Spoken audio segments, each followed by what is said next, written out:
महावितरणमध्ये कार्यरत असलेले कर्मचारी अरुण बेंद्रेकर यांचे शनिवारी रात्री 9च्या दरम्यान अपघाती निधन झाले। ही बातमी कानावर येताच रात्री 1:30च्या दरम्यान पत्नी स्नेहा अरुण बेंद्रेकर हिने गळफास घेऊन आत्महत्या केली। बेंद्रेकर दाम्पत्याला 2 वर्षाची मुलगी आहे, मात्र आईने आत्महत्या करत चिमुकलीला पोरकं केले। या घटनेने नायगाव येथे शोककळा पसरली आहे। मिळालेली माहिती अशी की अरुण बेंद्रेकर वय 30 हे विष्णुपुरी येथे महावितरणमध्ये कर्मचारी होते।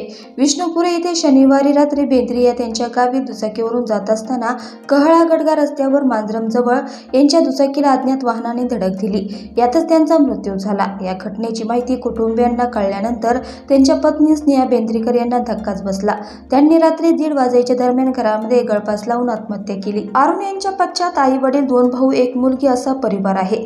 अरुण यांच्या मृतदेहाचे शवविच्छेदन विष्णुपुरी शासकीय रुग्णालयामध्ये तर स्नेहा यांच्या मृतदेहावर नायगाव येथील शासकीय रुग्णालयात करण्यात आले। या दाम्पत्यांवर बेंद्रे येथे रविवारी सकाळी 11 वाजता अंत्यसंस्कार करण्यात आले आहे।